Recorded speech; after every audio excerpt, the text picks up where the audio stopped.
Greetings everyone. Today we will discuss about the NCERT question answer of chapter number 3, that is human reproduction. As you all know, we have completed this chapter. Now we will discuss some important question answer from NCERT. So let's start question number 1. Without seeing the answer, try to solve these questions. Question number 1, these are the fill-ups. Question number 1 is humans reproduce dash. So ये सबको पता है human जो है sexually reproduce करते हैं. Humans are oviparous, viviparous, ovoviviparous. तो humans क्या है? Viviparous होते हैं बेटा, जो यंग वन को क्या करते हैं? प्रोड्यूस करते हैं. फर्टिलाइजेशन इज इंटरनल और एक्सटर्नल, क्योंकि ह्यूमन फीमेल की बॉडी के अंदर फर्टिलाइजेशन हो गए, जो एम्ब्रियो की डेवलपमेंट होती है बॉडी के अंदर होती है, that's why fertilisation is internal. अच्छा, फर्टिलाइजेशन पूछो तो fertilisation is obviously internal in the fallopian tube. Male and female gametes are both are haploid. Correct, ये सबको पता है, दोनों गैमेट हैप्लॉइड होते हैं. Haploid. Zygote is diploid. Obviously जब मेल गैमेट और फीमेल गैमेट फ्यूज करेंगे तो प्लॉइडी क्या हो जाएगी? Diploid. The process of release of the ovum from a mature follicle is called the ovulation. Ovulation कहेंगे. और वो ओवरी से बाहर आ जाएगा तो उसको ovulation बोलेंगे. Ovulation is induced by a hormone called the LH, luteinizing hormone. The fusion of the male and female gametes is called the fertilization. Fertilization. Correct. Fertilisation takes place in the fallopian tube. और fallopian tube का कौन सा part? Ampulla. Ampulla of fallopian tube. Correct. The zygote divides to form dash which is implanted in uterus. Blastocyst. Morula से क्या बनेगा? Blastula. और blastula के अंदर जब कैविटी डेवलप हो जाएगी ब्लास्टोसिस्ट, तो उसको हम क्या बोलते हैं? Blastocyst. The structure which produces vascular connection between the fetus and uterus is called the placenta. Uterus और फीटस के बीच में जो वेस्कुलर कनेक्शन बनता है, ब्लड का जो कनेक्शन बनता है, उसको बोलते हैं placenta. So here are the answers. You can match from here. Yes. Now come to the question number 2, that is draw a label diagram of male reproductive system. तो देखो बेटा, ये टेस्टिस है, पेयर में होते हैं. ये जो बाहर है ये क्या है? एपिडिडाइमस है. या कुछ टाइम के लिए टेम्परेरी जो स्पर्म स्टोर होते हैं, मैच्योर होते हैं. ये भी क्या है? पेयर में होते हैं, 2. ये भी क्या होते हैं? 2. और टेस्टिस एक पाउच में कवर होता है, उसको बोलते हैं स्क्रोटम. ठीक है. फिर एपिडिडाइमस आगे लीड करता है in the vas deferens. Vas deferens के एम्पुला से फिर एक ग्लैंड जुड़ती है जिसको बोलते हैं सेमिनल वेसिकल. और जब एक कॉमन डक्ट निकलती है उसको कहते हैं इजैकुलेटरी डक्ट. फिर जाके इजैकुलेटरी डक्ट क्या बन जाती है बेटा? यूरेथ्रा. ये यूरिनरी ब्लैडर है. यूरिनरी ब्लैडर के जस्ट नीचे एक सिंगल ग्लैंड होती है, that is the prostate gland. Urethra के दोनों तरफ ग्लैंड होती है जिसको बोलते हैं बल्बो यूरेथ्रल ग्लैंड. और इसका दूसरा नाम है कॉपर्स ग्लैंड. कॉपर्स ग्लैंड जो क्या है? लुब्रिकेंट सिक्रीट करती है. क्या सिक्रीट करती है बेटा? लुब्रिकेंट. लुब्रिकेंट मतलब जो लुब्रिकेशन कराए. लुब्रिकेशन मतलब फोर्स ऑफ फ्रिक्शन को रिड्यूस करे. ठीक है. वास डिफरेंस को एक नाम और देते हैं, that is the sperm duct, जो किसको कैरी करती है? स्पर्म्स को. ठीक है. जितनी ग्लैंड है 1, 2, 3, तीनों ग्लैंड क्या है? सिक्रीशन सिक्रीट करते हैं, जो क्या बनाता है? सीमन बनाता है. क्लियर है. और ये क्या है? एक्सटर्नल जेनिटेलिया है जिसको बोलते हैं पेनिस. पेनिस का जो ब्रॉड पार्ट आपको दिख रहा है इसको बोलते हैं ग्लांस पेनिस. Glans penis. और ये ग्लास पेनिस एक स्किन से कवर्ड होता है, इसको प्रोटेक्ट करता है. स्किन को बोलते हैं फोर स्किन. या फिर prepuce. Correct. So this is all about the male reproductive system. Now come to the next question, that is draw label diagram of female reproductive system. तो इसमें गोनेट क्या होते हैं बेटा? ओवरी होती है। ओवरी, ओवरी क्या है? लिगामेंट से जो है यूट्रस से भी जुड़ी होती है और लिगामेंट से पेल्विक वॉल से भी जुड़ी होती है। ठीक है, वन पेयर ऑफ ओवरी होती है जिसके अंदर ओवम बनता है, एग बनता है। फिर यहाँ से ट्यूब शुरू होती है जिसको बोलते हैं फेलोपियन ट्यूब, जो कि ओवरी को यूट्रस तक कनेक्ट करवाती है, यानी कि ओवरी से एग को लेती है और उसको फर्टिलाइज करवा के यूट्रस तक पहुंचाती है। इस फेलोपियन ट्यूब के 3 पार्ट होते हैं। This is the infundibulum, correct. Infundibulum का जो अपेक्स पार्ट है उसमें फिंगर लाइक स्ट्रक्चर होते हैं जिनको बोलते हैं फिम्ब्री। फिम्ब्री इस तरीके से होते बेटा, ये ट्यूब हो गया ऐसे। फिंगर लाइक स्ट्रक्चर को फिम्ब्री बोलते हैं। ये जो ओपनिंग है, पोर है, जहां से ओवा फेलोपियन ट्यूब के अंदर जाएगा उसको बोलते हैं ओस्टियम। क्लियर है? ये जो आपको ये उभरा हुआ पार्ट नजर आ रहा है इसको बोलते हैं बेटा एम्पुला, फेलोपियन ट्यूब का सेकंड पार्ट। यहाँ पे फर्टिलाइजेशन होती है, फ्यूजन होती है मेल एंड फीमेल गैमेट की। फिर आपको ये वाला पार्ट दिख रहा है जो कि यूट्रस से जुड़ रहा है, इसको बोलते हैं इस्थमस। क्लियर है? अब आता है हमारे पास यूट्रस। ये इन्वर्टेड पेयर शेप का होता है, जैसे कि पेयर को उल्टा करके रखा हुआ है, इन्वर्टेड पेयर शेप होती है इसकी। ये जो आपको उभरा हुआ पार्ट नजर आ रहा है इसको बोलते हैं फंडस, यूट्राइन फंडस। ये यूट्रस के अंदर की कैविटी है जहाँ पे जो डेवलपिंग एम्ब्रियो है वो ग्रो करता है। ये है बेटा यूट्रस। यूट्रस की 3 लेयरिंग होती है बेटा। सबसे बाहर वाली लेयर को बोलते हैं पेरीमेट्रियम, पेरीमेट्रियम। पेरी मतलब सबसे बाहर वाली, पेरीफ्री पे, मेट्रियम मतलब यूट्रस की लेयर। ये फाइब्रस होती है बेटा, फाइबर की बनी होती है। और एज यू नो फाइबर एक डेड सेल है, तो क्या करता है? सपोर्ट प्रोवाइड करता है, प्रोटेक्शन करता है। फिर मिडल लेयर होती है बेटा जिसको बोलते हैं मायोमेट्रियम, मायोमेट्रियम। फिर myo means muscles and मेट्रियम means lining of uterus. यहाँ पे कौन सी मसल्स होती है, कौन सी टाइप की मसल होती है? स्मूथ मसल होती है, जो इनवॉलेंट्री मसल है, हमारी विल पे काम नहीं करती। ठीक है। मायोमेट्रियम जो किस चीज के लिए रिस्पॉन्सिबल है बेटा? लेबर पेन के लिए। लेबर पेन के टाइम पे ये मसल विग्रसली कॉन्ट्रैक्ट करती है for the delivery of the baby. और सबसे जो इनर मोस्ट लेयर होती है बेटा उसको बोलते हैं एंडोमेट्रियम, उसको बोलते हैं एंडोमेट्रियम। ये वेस्कुलर होती है और ग्लैंडुलर होती है। वेस्कुलर मतलब बहुत ज्यादा ब्लड वेसल है इसके अंदर, ग्लैंडुलर मतलब ग्लैंड्स भी है। ठीक है। मेंस्ट्रुएशन के टाइम पे ये एंडोमेट्रियम शेड आउट होके वजाइना से बाहर आती है। क्लियर है? फिर क्या है बेटा? ये क्या है? सर्विक्स है। क्या है ये? सर्विक्स है। सर्विक्स है बेटा, ये कैनाल क्या है? सर्विक्स है। ये एक तरफ की ओपनिंग है, दूसरी तरफ की ओपनिंग है। यूट्रस की तरफ वाली ओपनिंग को बोलते हैं इंटरनल ओस और इसे दूसरी वाली ओपनिंग को बोलते हैं एक्सटर्नल ओस। और फिर आपको ये आगे ट्यूब लाइक स्ट्रक्चर दिखाई देगा, इसको बोलते हैं वेजाइना। और वेजाइना और सर्विक्स दोनों को मिला के एक नाम दिया जाता है बर्थ कैनाल। बर्थ कैनाल किसको? Cervix and vagina. Clear? So this is all about the female reproductive system. Now come to the next question.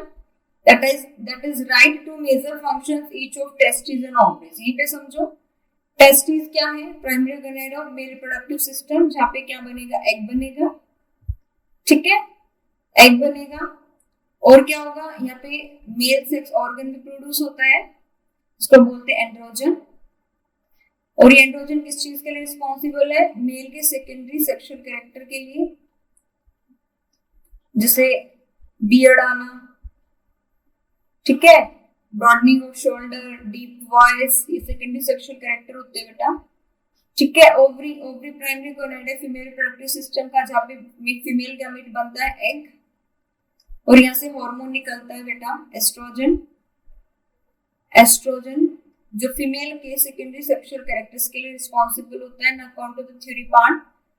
Function of testes, these produce male gametes that is spermatozoa by the process of spermatogenesis. Genesis मतलब बनना, spermato मतलब sperm का, sperm के बनने की process को spermatogenesis कहते हैं, जो कहाँ होता है टेस्टिस के अंदर। टेस्टिस के अंदर कौन सी जगह पे होता है, सेमिनिफेरस ट्यूब्यूल, सेमिनिफेरस ट्यूब्यूल।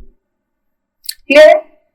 अब क्या होती है, एक सेल और होती है जिसको इंटरस्टिशियल सेल या फिर लीडिंग सेल कहते हैं सेमिनिफेरस ट्यूब्यूल में, जो कि मेल सेक्स हार्मोन सीक्रेट करती है, that is the testosterone, androgen भी बोलते हैं, जो क्या करती है, development of the secondary sex characters in male. Now come to the functions of the ovary. Function of ovary, it produce female gamete that is ova by the process of oogenesis। Genesis में synthesis, बनाना, O का मतलब ovum. ठीक है, growing Graafian follicle secrete the female sex hormone. जो follicle से primary से secondary बनते हैं, सेकेंडरी से टर्शियरी, टर्शियरी से फिर ग्राफियन फॉलिकल, तो जब ये डेवलप हो रहे होते तो वो एक हार्मोन सीक्रेट करते हैं एस्ट्रोजन, और ये एस्ट्रोजन ही सेकेंडरी सेक्स कैरेक्टर्स के लिए रिस्पॉन्सिबल होता है in females. Now come to the question number 5, that is the describe the structure of seminiferous tubule. अगर ये सेमिनिफेरस ट्यूब्यूल है, अगर मैं इसका टीएस लेती हूँ तो ये कुछ इस तरीके से दिखाई देता है। ठीक है, ऐसे ये क्या होती है, इसके अंदर वाली लेयर जो होती है उस पे दो टाइप की सेल होती है। अगर मैं बड़ा करके दिखाऊं से, दो टाइप की सेल होती हैं।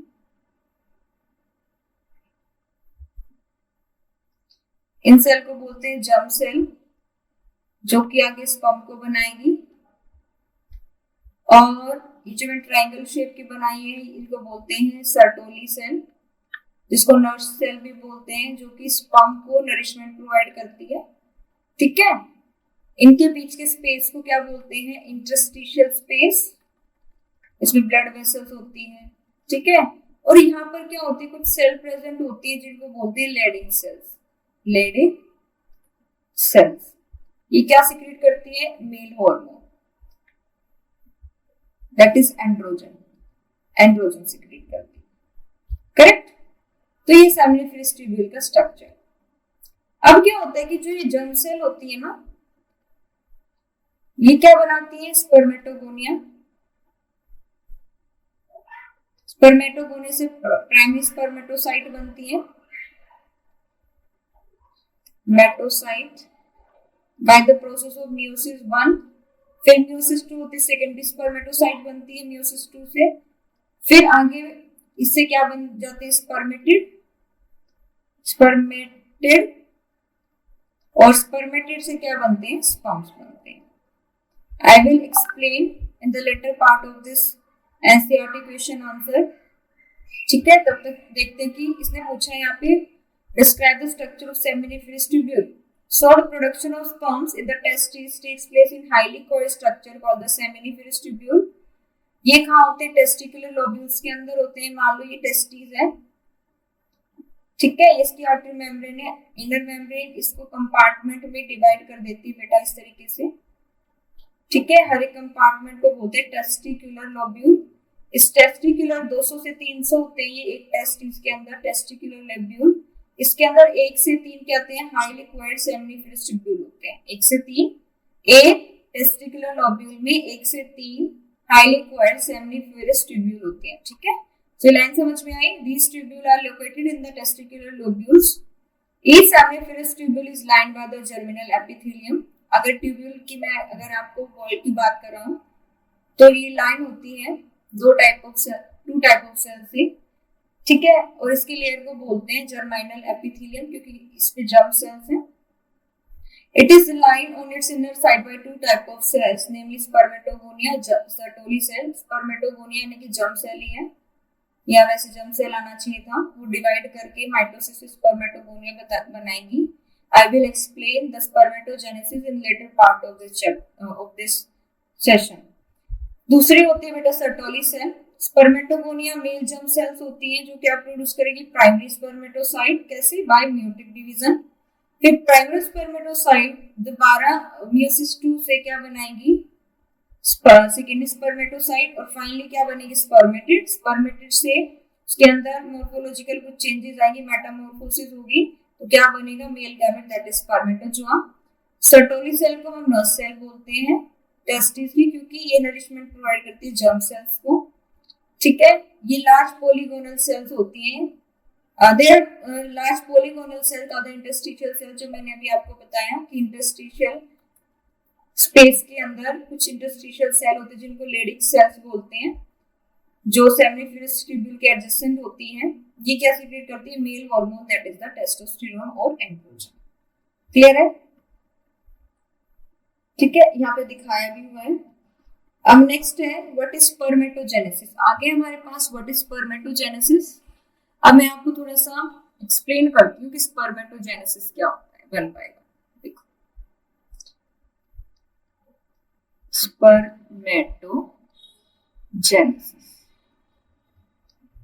स्पर्मेटोजेनेसिस के अंदर 3 फेज होते हैं। पहला होता है मल्टीप्लिकेशन फेज। मल्टीप्लिकेशन फेज, ध्यान से सुनना बेटा। मल्टीप्लिकेशन फेज का मतलब होता है मल्टीप्लाई करना, किसी चीज को मल्टीप्लाई करना, यानी कि सेल्स मल्टीप्लाई करेंगे। यहाँ पे कौन सी सेल्स अभी बताते हैं। मान लो ये जर्माइनल एपिथेलियम है, ये उसकी इनर लाइनिंग की सेल्स हैं। ठीक है, मान लो इसमें से मैं ये सेल लेती हूँ, ठीक है, और ये क्या है, मेरी जर्म सेल है। क्या है, जर्म सेल। ये जर्म सेल क्या करती है, माइटोसिस करके 1 से 2 सेल बनाती है। प्लॉइडी क्या होती है उसकी, 2n, क्योंकि माइटोसिस प्रोसेस हो रही है तो इक्वेशनल डिवीजन होगी, तो इनकी डॉटर जो सेल्स बन रही हैं उनकी प्लॉइडी भी क्या होगी, 2n। ये आगे दोबारा से माइटोसिस से डिवाइड करेंगी और इस तरीके से 8 सेल बना देंगी। ठीक है, इनकी प्लॉइडी भी क्या होगी, 2n होगी। क्लियर है इतनी बात। अब देखो, इनको तो बोलेंगे टाइप ए स्पर्मेटोगोनिया, और इन 2 सेल को बोलेंगे टाइप बी स्पर्मेटोगोनिया। अब इनमें तो क्या है बेटा, ये तो एक तरीके से स्टेम सेल की तरह काम करेगी। स्टेम सेल वो होती है जिनके अंदर पोटेंशियल होता है कोई भी टाइप की सेल बनाने का। अब ये टाइप 2 स्पर्मेटोगोनिया की एक सेल मान लो मैंने ले ली जो आगे प्रोसेस करेगी, तो हमारा सेकंड जो फेज आता है उसको बोलते हैं growth phase. Growth phase, growth phase में क्या होगा, मान लो मैंने क्या ले लिया, स्पर्मेटोगोनिया। स्पर्मेटोगोनिया क्या करेगी, अपने साइज को बढ़ाएगी, ग्रोइंग साइज, न्यूट्रिशन लेके साइज में ग्रो करेगी। जैसे सर्टोली सेल भी इसको न्यूट्रिशन प्रोवाइड करेगी और ये अपने साइज को बढ़ा लेगी। साइज ग्रो कर गई, अभी भी इसकी प्लॉइडी क्या है, 2 है।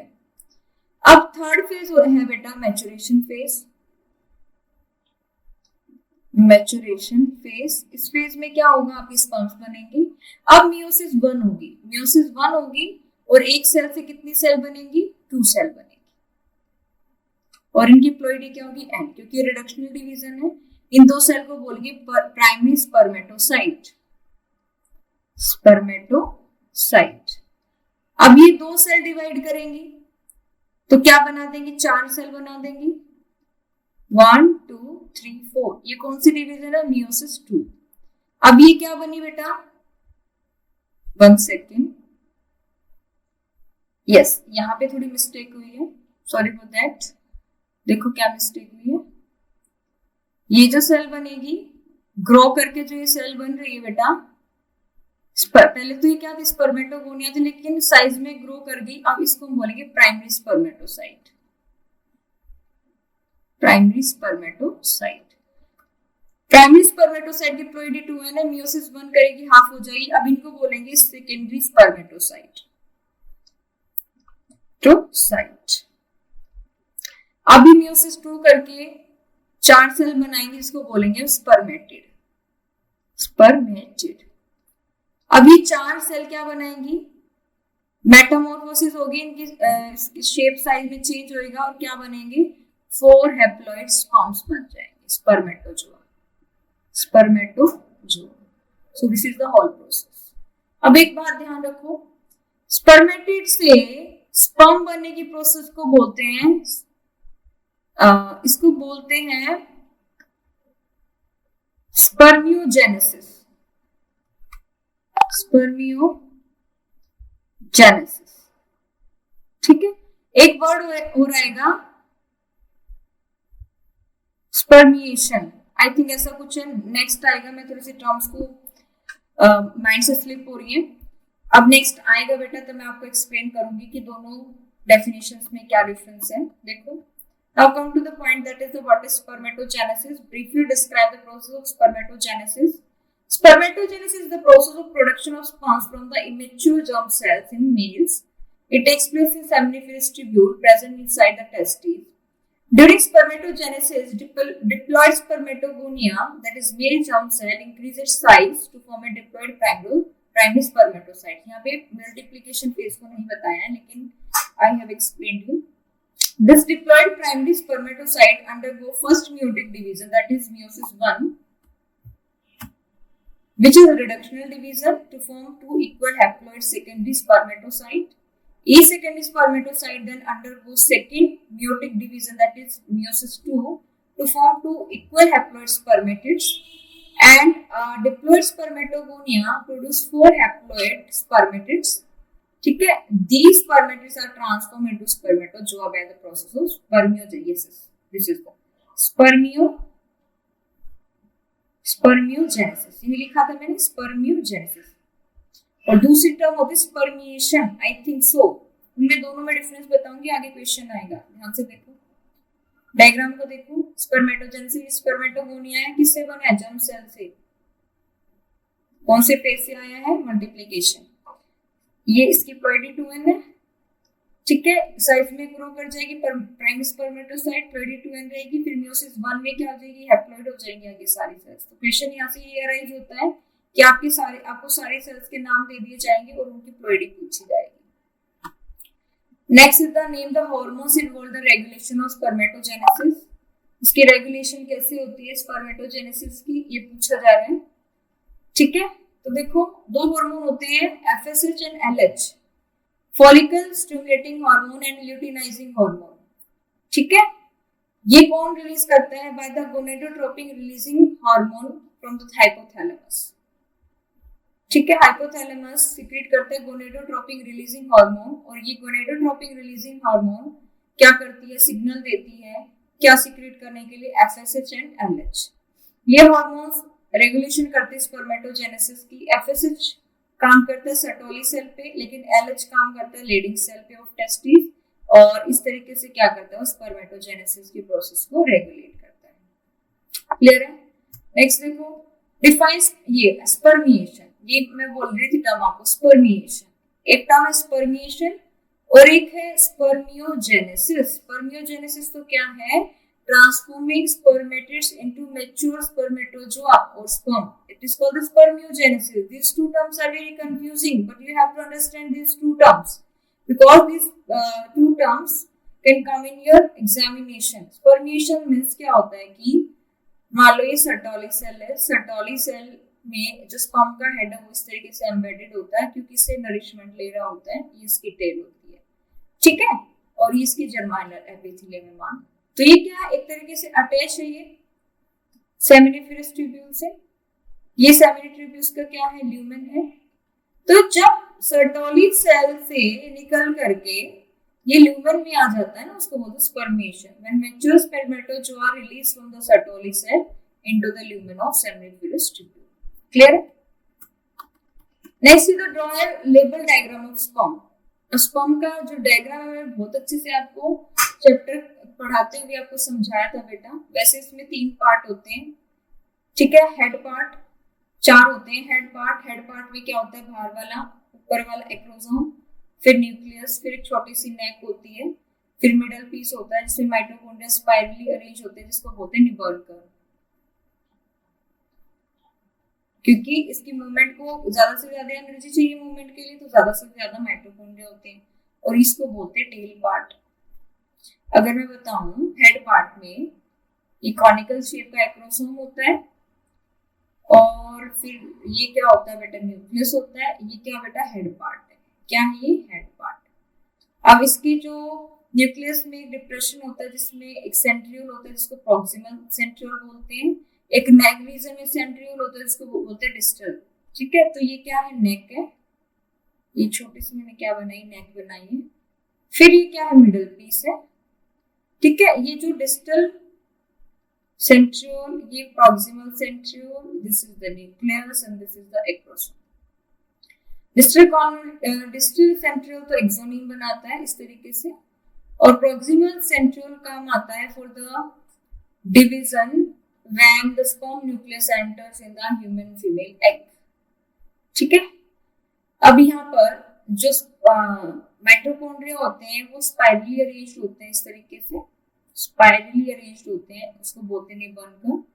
और फिर यहाँ से टर्मिनेट हो जाता है किसमें, टेल। जितना भी साइटोप्लाज्म होता है सेल का वो टेल रीजन में ही होता है।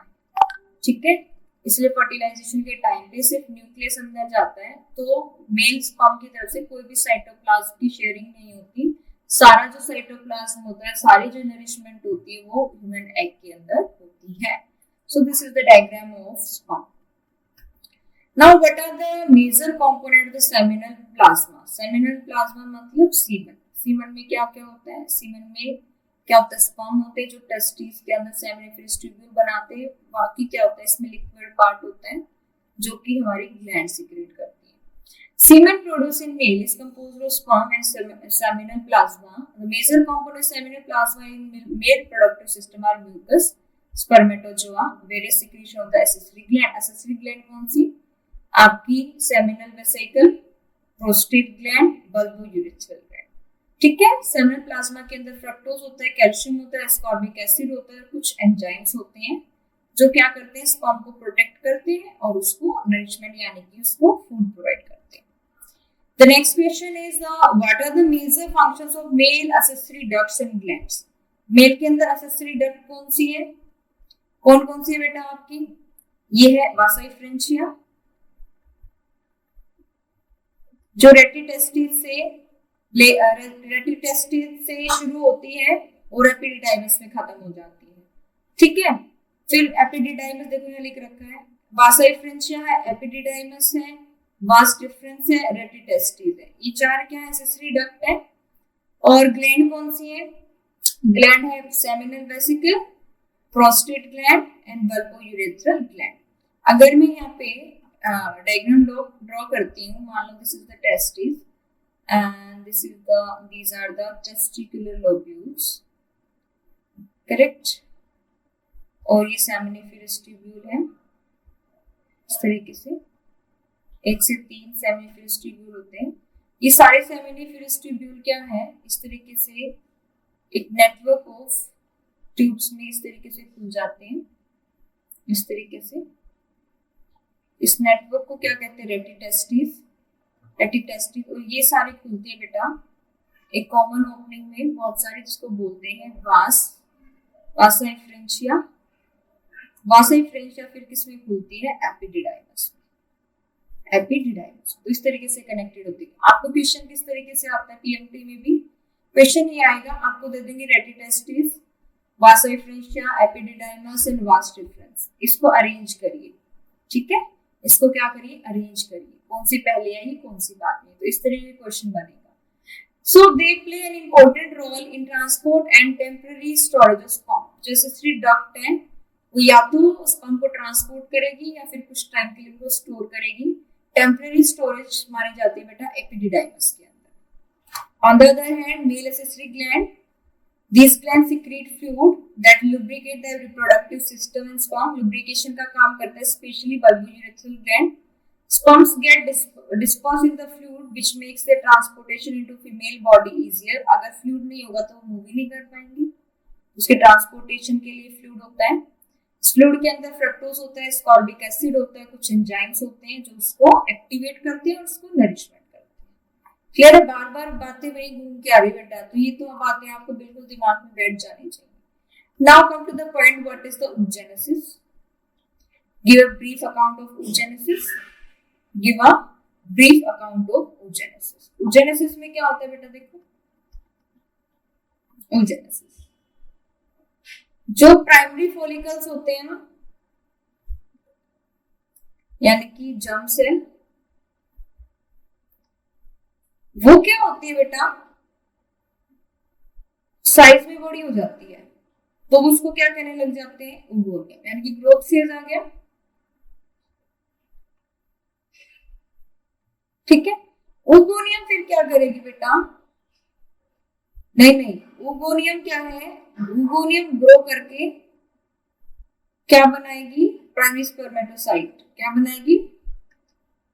प्राइमरी स्पर्मेटोसाइट बनाएगी। ठीक है, oogonia जो है, oogonia क्या है? Egg producing cell. ठीक है, एग प्रोड्यूसिंग सेल ये क्या बनाएगी? ग्रो करके, ग्रोथ करके क्या बनाएगी? Primary oocyte। प्राइमरी oocyte के अंदर meiosis 1 होगी, अनइक्वल डिवीजन होती है, जिससे कि एक क्या बनती है? फर्स्ट पोलर बॉडी बनती है, फर्स्ट पोलर बॉडी और सेकेंडरी oocyte बनती है। इस स्टेज पे क्या हो जाती है?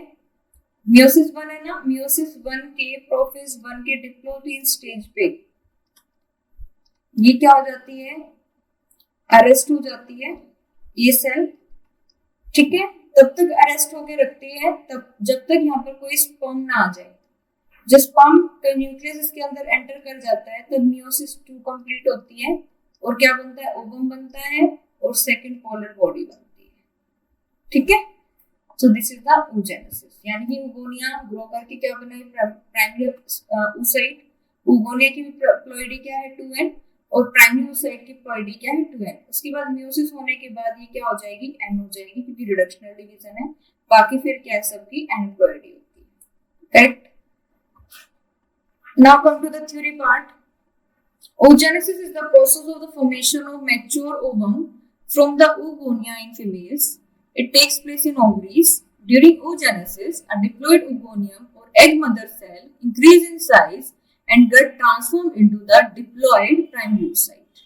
Diploid primary oocyte undergo first meiotic division, that is meiosis 1, or reductional division to form two unequal haploid cells. ठीक है, दो अनइक्वल हैप्लॉइड सेल बनेगी। स्मॉलर सेल को बोलेंगे first polar body, larger cell को बोलेंगे सेकेंडरी oocyte, जो क्या ओवुलेशन के टाइम पे ओवरी से बाहर आती है। ये जो सेकेंडरी oocyte है, इसके अंदर सेकेंड मेयोटिक डिवीजन होगी जब स्पर्म का न्यूक्लियस ह्यूमन फीमेल एग के अंदर एंटर कर जाता है। ये क्या इक्वेशनल डिवीजन है, क्योंकि पहले रिडक्शनल डिवीजन हो चुकी है, और ये क्या बनाएगी? सेकेंडरी पोलर बॉडी और एक ओवम बनाएगी। इस प्रोसेस को oogenesis कहते हैं। इसमें डिप्लॉइड ओगोनियम क्या बनाता है? सिंगल हैप्लॉइड ओवम बनाता है। ठीक है, और साथ साथ 2 या 3 पोलर बॉडीज भी बनाता है, जिसका फंक्शन आज तक भी पता नहीं। Next question is draw a label diagram of section through ovary.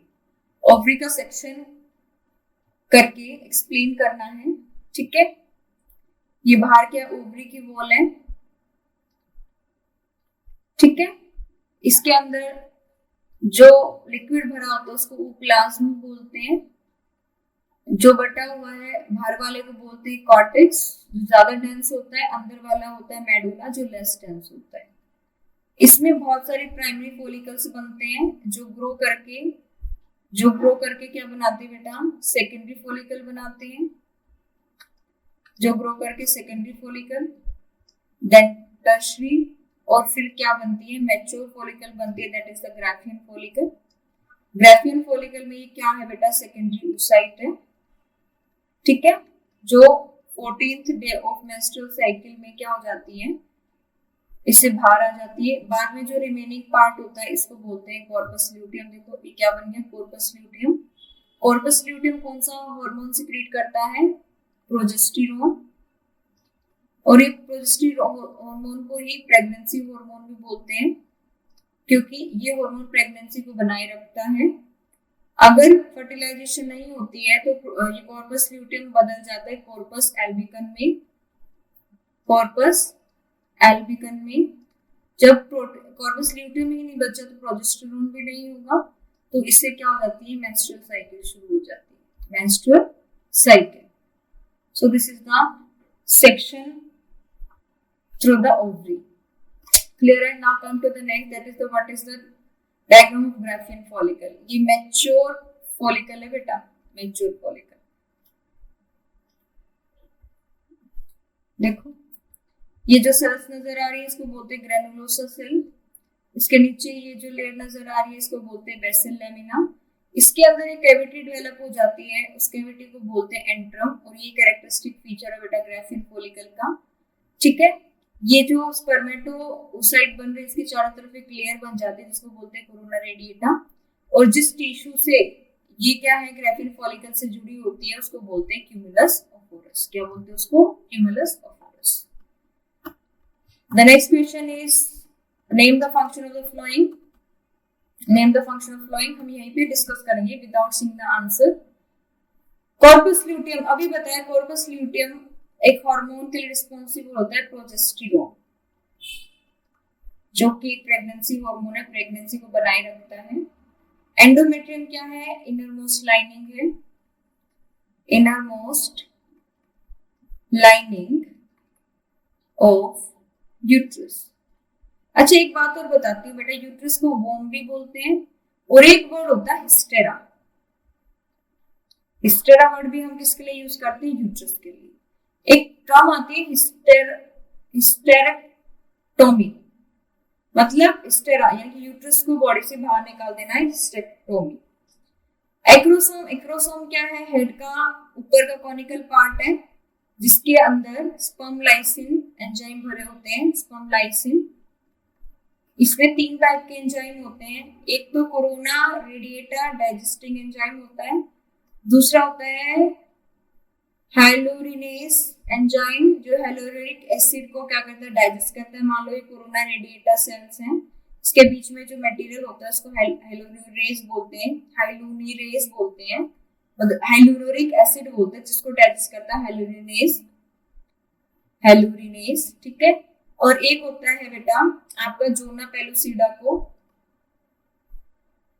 Digest करने वाला एंजाइम। तो 3 एंजाइम होते हैं स्पर्म लाइसिन के अंदर, ताकि वो क्या है प्लाज्मा मेम्ब्रेन तक पहुंच पाए, एग की प्लाज्मा मेम्ब्रेन तक पहुंच पाए और अपना न्यूक्लियस को अंदर भेज पाए। फिर स्पर्म टेल, मैक्सिमम साइटोप्लाज्म जो होता है, मतलब सारा जो साइटोप्लाज्म है स्पर्म सेल का स्पर्म टेल के अंदर होता है, जो उसकी मोटिलिटी प्रोवाइड करता है। फिम्ब्री क्या होते हैं, फिम्ब्री क्या है, फिंगर लाइक स्ट्रक्चर है on the tip of the infundibulum, जो कि क्या करती है, ओवम को कलेक्ट करती है from ovary. So these are the function. अब हम देख लेते हैं कि इसमें क्या लिखा हुआ है। The first one is the corpus luteum. It is formed from the ruptured Graafian follicle. It secretes progesterone hormone during the luteal phase of the menstrual cycle. Menstrual cycle के 4 phases में से सबसे लास्ट वाला phase है luteal phase। उसमें क्या होता है कि corpus luteum बनता है Graafian follicle से। कैसे, जब Graafian follicle में से secondary साइड बाहर निकल आती है, जो रिमेनिंग पार्ट है वो क्या बनाता है, corpus luteum, और वो कौन सा हार्मोन सीक्रेट करता है, प्रोजेस्टेरोन। प्रोजेस्टेरोन क्या करता है, एफएसएच के सिक्रेशन को इनहिबिट करता है, एलएच के सिक्रेशन को इनहिबिट करता है, रोकता है। ठीक है, एंड देयरफॉर प्रिवेंटिंग ओव्यूलेशन, और क्या है, ओव्यूलेशन नहीं होने देता, ओव्यूलेशन नहीं होने देता। ठीक है, क्योंकि प्रोजेस्टेरोन क्या है बेटा, एक प्रेगनेंसी हार्मोन है। ये एंडोमेट्रियम की थिकनिंग को बढ़ाता है और प्रिपेयर करता है, अगर फर्टिलाइजेशन हो जाए तो ये इम्प्लांटेशन के लिए एंडोमेट्रियम को तैयार करता है। प्रोजेस्टेरोन को इसलिए प्रेगनेंसी हार्मोन बोलते हैं क्योंकि एंडोमेट्रियम की थिकनेस को बढ़ा देता है, ये सोच के कि फर्टिलाइजेशन होगी, जिससे जाइगोट बनेगा, एम्ब्रियो बनेगा, मोरुला बनेगा, ब्लास्टोसिस्ट बनेगा, और उसकी क्या होगी, इम्प्लांटेशन होगी। Next one is the what is the endometrium. ये इनर मोस्ट लाइनिंग है यूट्रस की, ग्लैंड्स होती है इसके अंदर बहुत सारी, इसके अंदर साइक्लिक चेंजेस होते हैं मेंस्ट्रुअल फ्लो के टाइम पे। और ये क्या है, दूसरा क्या फंक्शन परफॉर्म करती है, it provides site for the embryo implantation. Next the ectosome, it is cap like structure जो हेड के इंटीरियर पार्ट पे होता है। ये हाइलोरिनेज एंजाइम सीक्रेट करता है, अभी मैंने आपको समझाया, जो एग की आउटर मेम्ब्रेन को डाइजेस्ट करता है और स्पर्म को एग के अंदर पेनिट्रेट करने में हेल्प करता है in the time of fertilisation.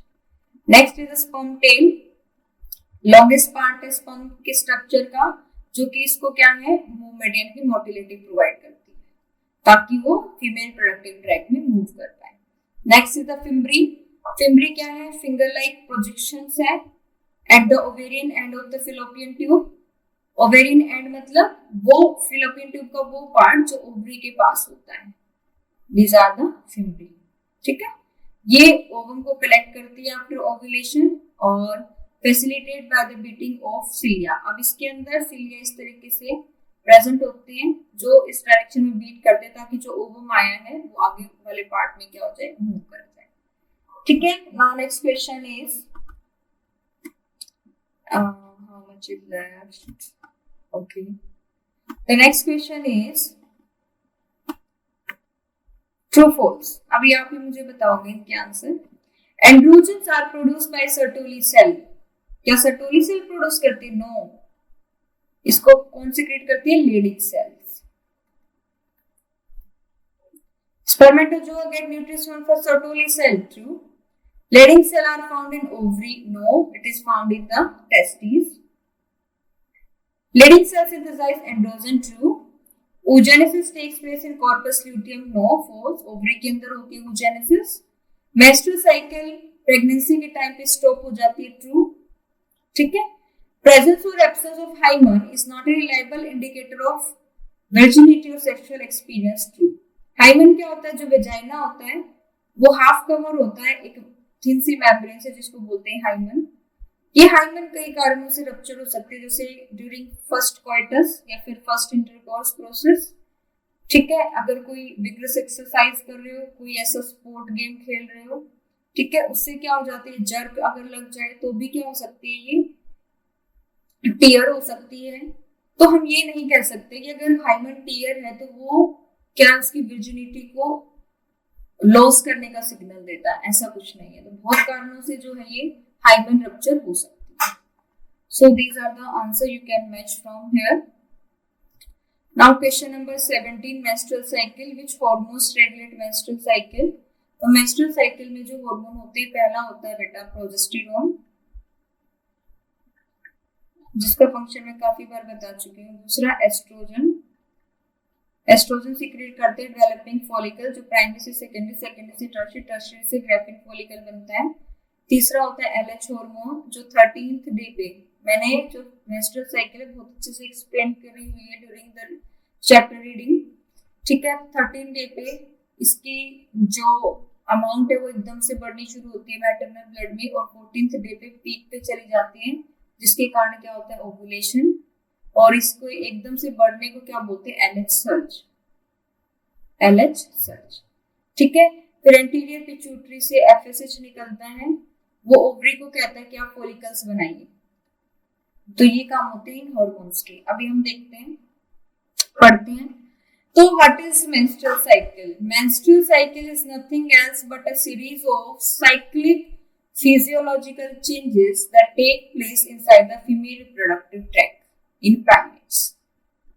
ठीक है, फीमेल प्रोडक्टिव ट्रैक में जो यूट्रस की इनरमोस्ट लाइनिंग है या फिर यूट्रस के अंदर कुछ साइक्लिक चेंजेस होते हैं। ये पूरी साइकिल 28 डेज की होती है। इसमें क्या होती है, यूट्राइन की जो एंडोथीलियम नहीं, एंडोमेट्रियम, मेट्रियम, वो क्या हो जाती है, ब्रेक डाउन हो जाती है और वो रिलीज होती है in the form of blood and mucus through the vagina, और इसी को बोलते हैं मेंसेस, इसी को बोलते हैं मेंसेस या फिर मेंस्ट्रुअल फ्लो। अब ये एक हार्मोन होता है एफएसएच एंड एलएच, एक होता है एस्ट्रोजन, एक होता है प्रोजेस्टेरोन। ये बहुत सारे जो हार्मोन है जो मेंस्ट्रुअल साइकिल को क्या करते हैं, रेगुलेट करते हैं। अब जो एफएसएच और एलएच का हार्मोन है ये कौन सीक्रेट करेगा, एंटीरियर पिट्यूटरी ग्लैंड। ठीक है, फॉलिकुलर फेज के टाइम पे ये बढ़ जाएगा। फॉलिकुलर फेज मतलब जब फॉलिकल्स डेवलप हो रही हैं, से प्राइमरी से सेकेंडरी, सेकेंडरी से टर्शियरी, टर्शियरी से ग्राफिन फॉलिकल। ठीक है, फिर FSH secret under the influence of RH from the hypothalamus. Hypothalamus से आरएच निकलेगा, रिलीजिंग हार्मोन, वो एंटीरियर पिट्यूटरी के पास जाएगा, तो एंटीरियर पिट्यूटरी एफएसएच सिक्रीट करेगी जो ओवरी को जाके स्टिमुलेट करेगी फॉलिकल्स को बनाने के लिए, यानी कि एक स्टार्टअप देता है एफएसएच ओवरी को कि आप फॉलिकल्स बनाना शुरू कर दीजिए। ठीक है। Conversion of primary follicle into Graafian follicle. The level of LH increases gradually, leading to the growth of follicle and secretion of estrogen. Estrogen inhibit the secretion of FSH. जैसे ही follicle बननी शुरू हो गई तो FSH का role खत्म हो जाता है और डेवलपिंग जो follicles है वो कौन सा हार्मोन सीक्रेट करती है? एस्ट्रोजन। ठीक है। उसके बाद ल्यूटिनाइजिंग हार्मोन सीक्रेट होता है 13th डे पे, जिससे कि यूट्राइन जो वॉल थिकन होना शुरू हो जाती है, थिक होना शुरू हो जाती है। ठीक है। एलएच का जैसे ही बढ़ता है ब्लड के अंदर विद इन 24 आवर ये बढ़ जाता है, इससे क्या हो जाता है? ग्राफियन फॉलिकल रप्चर हो जाता है और ओवम फैलोपियन ट्यूब में आ जाता है, जिसको बोलते हैं ओव्यूलेशन। ठीक है। अब रप्चर्ड ग्राफियन फॉलिकल चेंज हो जाता है कॉर्पस ल्यूटियम में, और क्या है वो सीक्रेट करने लग जाता है प्रोजेस्टिव हार्मोन, जो कि क्या है? प्रेगनेंसी हार्मोन है। ठीक है। और कब होता है? ये ल्यूटियल फेज के अंदर। फिर progesterone help in the maintenance and preparation of endometrium for the implantation. अगर इम्प्लांटेशन नहीं होती है तो क्या है? वो मेंस्ट्रुअल फ्लो के थ्रू एंडोमेट्रियम शेड होकर बाहर आने लग जाती है। जब प्रोजेस्टेरोन लेवल का ब्लड के अंदर हाई लेवल होता है तो एलएच और एफएसएच क्या हो जाते हैं? कम हो जाते हैं। ठीक है। और किसको रोकते हैं? ओव्यूलेशन को। जब एलएच और एफएसएच ही नहीं तो एफएसएच नहीं तो फॉलिकल नहीं बनेंगे, एलएच नहीं तो ओव्यूलेशन नहीं। ये तो था बेटा यहाँ का पार्ट। अब मैं आपको बताती हूँ कि जो मेंस्ट्रुअल साइकिल है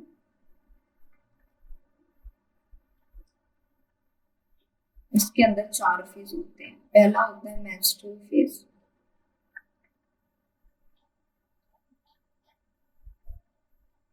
ये 2 से 4 दिन का होता है। इस टाइम पे जो प्रोजेस्टेरोन है जो होता है उसका लेवल कम हो जाता है और एस्ट्रोजन का लेवल बढ़ना शुरू हो जाता है धीरे धीरे। ठीक है। धीरे धीरे एस्ट्रोजन लेवल का मतलब जो दूसरी ओवरी है उसमें फॉलिकल बनने शुरू हो गए हैं। भाई एक ओवरी से तो एग निकला था जिसकी वजह से मेंस्ट्रुअल साइकिल आई, दूसरी ओवरी में उस फर्स्ट डे से ही क्या है? फॉलिकल बनने शुरू हो जाते हैं।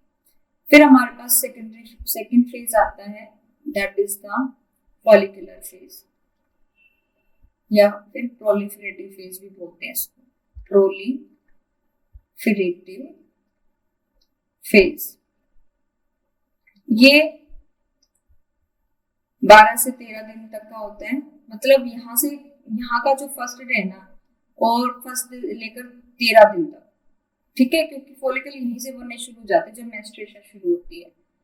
फॉलिकल बनते हैं तो क्या होता है? भाई प्रोजेस्टेरोन का लेवल कम ही है और एस्ट्रोजन बढ़ने लग जाता है, क्योंकि फॉलिकल डेवलप कर रहे हैं। प्राइमरी से सेकेंडरी बनेगी, सेकेंडरी से टर्शियरी, टर्शियरी से ग्राफियन फॉलिकल।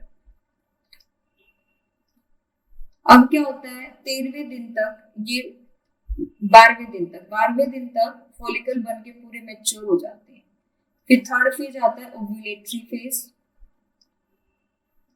ओव्यूलेटरी फेज में क्या होता है कि एक हार्मोन है एलएच, वो 13th डे को बढ़ना शुरू हो जाता है और विद इन 24 आवर यानी कि 14th डे पे वो इतनी हाई कंसेंट्रेशन में आ जाता है कि ग्राफियन फॉलिकल से सेकेंडरी oocyte बाहर निकल जाती है।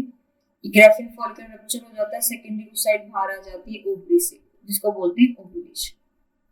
किसकी वजह से हुआ? एलएच। एलएच की एकदम से अमाउंट बढ़ती है, इसको बोलते हैं एलएच सर्ज। ठीक है।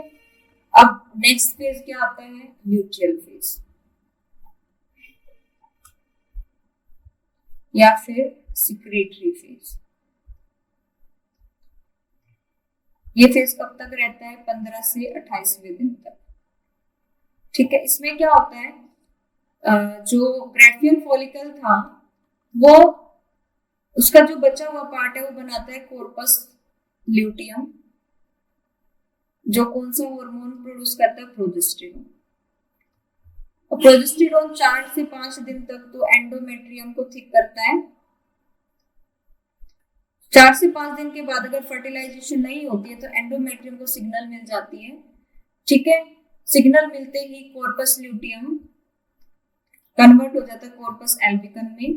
कॉर्पस एल्बिकन आ गया तो ल्यूटियम खत्म हुआ तो प्रोजेस्टेरोन भी खत्म होता है, तो इस टाइम पे प्रोजेस्टेरोन लेवल भी कम आना शुरू हो जाता है। कम आते ही क्या है, मेंस्ट्रुअल फ्लो दोबारा से शुरू हो जाता है।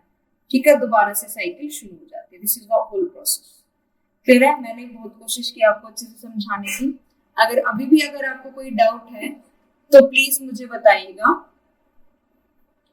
सॉरी, आप प्लीज चैप्टर में रीडिंग लीजिएगा इसके लिए। Now the next question is question number 18, that is parturition. What is parturition? What is parturition? Yes, what is parturition? Parturition क्या है बेटा? Parturition is nothing else, is the process of delivery of a well-developed fetus. Delivery of well-developed fetus को क्या बोलते हैं बेटा? Parturition कहते हैं। कौन सा हार्मोन होता है जो कि इंड्यूस करता है पार्चुरेशन को? कौन सा हार्मोन होता है जो पार्चुरेशन को क्या करता है? इंड्यूस करता है। Parturition is the process of giving birth to a baby as the development of the foetus gets completed in the mother's womb. Parturition एक ऐसी प्रोसेस है जिसके अंदर जो फीटस डेवलप होता है तो मदर की वोम से क्या है, बाहर आना शुरू हो जाता है। ठीक है, इसके लिए जो हार्मोन होते हैं वो होते हैं ऑक्सीटोसिन एंड रिलैक्सिन। कौन से हार्मोन होते हैं बेटा? Oxytocin and relaxin. ऑक्सीटोसिन तो क्या है बेटा, जो आपकी एंडोमेट्रियम की स्मूथ मसल्स हैं उसको क्या करता है, ये उन पे जाके ये काम करता है ताकि जो स्मूथ मसल है वो कंट्रैक्ट करे और जो बेबी है वो नीचे की तरफ जाए। रिलैक्सिन का क्या काम होता है, जो बर्थ कैनाल है उसको रिलैक्स करवाए, इसके डायमीटर को बढ़ा दे ताकि जब बच्चा वहां से पास होगा तो फोर्स ऑफ फ्रिक्शन ना लगे। तो जो ऑक्सीटोसिन है leads to the contraction of smooth muscles of myometrium of the uterus which directs the full term fetus toward the birth canal। और रिलैक्सिन क्या करता है, पेल्विक लिगामेंट को क्या करता है, रिलैक्स करवाता है, बर्थ कैनाल को रिलैक्स करवाता है for the normal delivery of the baby. Now in our society the women are often blamed for giving birth to daughters. Can you explain why this is not correct? हमारी society में women को blame किया जाता है अगर उनकी बेटी पैदा हो जाती है तो। ऐसा क्यों होता है? लेकिन सच में ऐसा नहीं है। देखो, जो मेल होता है उसके सेक्स हार्मोन होते हैं एक्स एंड वाई। ये मियोसिस करके, मान लो मियोसिस 1 हुई तो एक एक्स इसमें गया, एक वाई इसमें गया। अब इनमें मियोसिस 2 होगी तो दोनों में इसमें एक्स जाएगा और इन दोनों में वाई जाएगा। तो 50% तो क्या है, sperm with x chromosome produce हुए और 50% जो स्पर्म है विद वाई क्रोमोसोम प्रोड्यूस हुए। अब या तो स्पर्म के पास एक्स क्रोमोसोम होगा या स्पर्म के पास वाई क्रोमोसोम, लेकिन फीमेल के जो सेक्स क्रोमोसोम है दोनों एक्स होते हैं तो सारे जो ओवम बनेंगे उसके अंदर एक्स ही क्रोमोसोम होगा। अगर फीमेल का एक्स क्रोमोसोम मेल के स्पर्म के साथ जिसके साथ एक्स क्रोमोसोम है अगर मिलेगा, मान लो मेल का एक्स है फीमेल का भी एक्स है, तो क्या प्रोड्यूस होगी, बेबी गर्ल। ठीक है, अगर फीमेल का एक्स है मेल का वाई है तो क्या प्रोड्यूस होगा, बेबी बॉय। अब आप मुझे बताइए, क्या ये एक मिथ नहीं है कि वुमेन को ब्लेम किया जाता है for giving birth to daughters?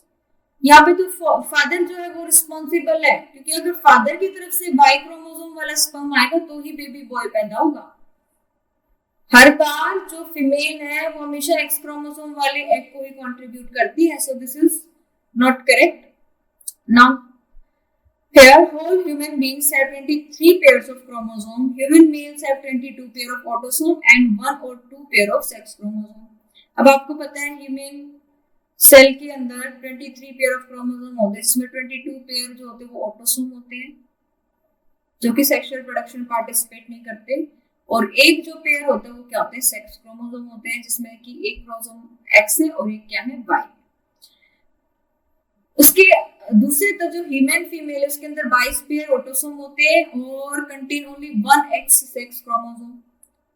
1 pair में दोनों क्या होंगे, एक्स ही होंगे। सेक्स जो इंडिविजुअल को डिटरमाइन करता है मेल गैमेट, ठीक है, which fuses with the X chromosome of female. अगर फर्टिलाइजिंग स्पर्म के अंदर एक्स है तो बेबी गर्ल प्रोड्यूस होगी, अगर वाई है तो बेबी बॉय प्रोड्यूस होगा। So it is incorrect to blame a woman for the gender of the child. Next question is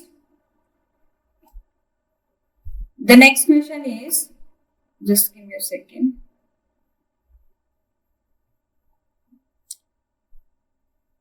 The next question is question number 20. Yes, that is how many eggs are released by human ovary in month? एक महीने में human ovary कितने egg produce करती है? How many eggs do you think would have been released if the mother gave birth to identical twin? twin मतलब जुड़वा बच्चे।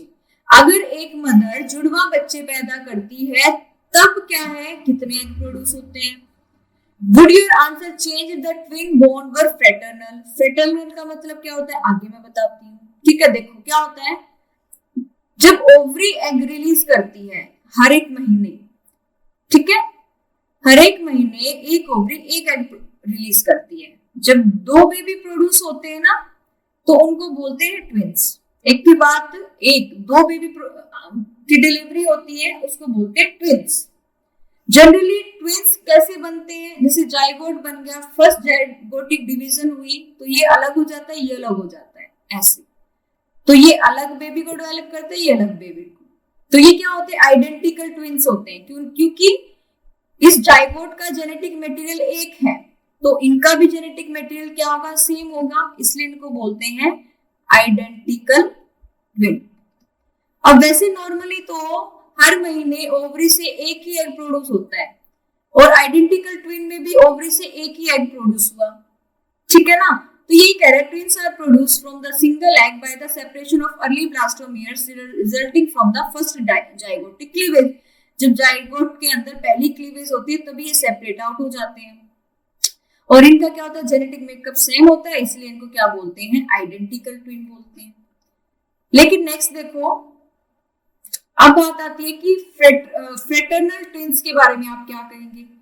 Fraternal twins होते हैं नॉन आइडेंटिकल। नॉन आइडेंटिकल मतलब दोनों का जेनेटिक मटेरियल सेम नहीं है। इसमें क्या होता है, दोनों ओवरी एक ही टाइम पे एग प्रोड्यूस करती है, तो इसके जीन अलग होंगे और इसके जीन अलग होंगे, यानी कि जेनेटिक मेकअप दोनों का अलग होगा, that's why they are called the non identical.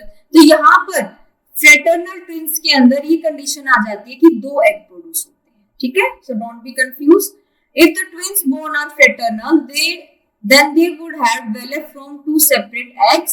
This happens when two eggs, one from each ovary, are released at the same time and get fertilized by the two separate sperms, and the young one develop will have separate genes and therefore called the non-identical or fraternal twins.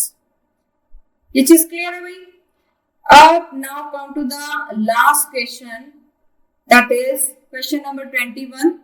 How many eggs do you think were released by the ovary of a female dog which gave birth 6 puppies? अगर 6 puppies को अगर वो कर रही है बेटा, produce कर रही है, बर्थ दे रही, तो ऑब्वियसली ओवरी एक से ज्यादा एग प्रोड्यूस करती होगी। डॉग एंड रोडेंट्स, रोडेंट्स कहते हैं जैसे माउस, जिसके आगे वाले दांत बड़े होते हैं और वो उतरने का काम करते हैं, ठीक है। ये पोली ओव्यूलेटरी स्पीसीज, यानी कि ओव्यूलेशन के टाइम पे एक से ज्यादा अंडा रिलीज करते हैं। In this species more than one ovum is release from the ovary at the time of ovulation. Hence 6 eggs were released by the ovary of a female dog to produce 6 puppies. And 6 puppies वो produce कर रही है तो ovary से कितने egg निकले होंगे, 6 egg निकले होंगे। So here we have completed the NCERT question answer of chapter 2, that is the human reproduction. I hope you like the session. मैंने अपनी तरफ से पूरी कोशिश की है बेटा कि आपको हर एक टर्म बहुत अच्छे से आ जाए, हर एक कंसेप्ट बहुत अच्छे से समझ में आ जाए। तो ऐसे ही मेहनत करते रहिए। Keep study, keep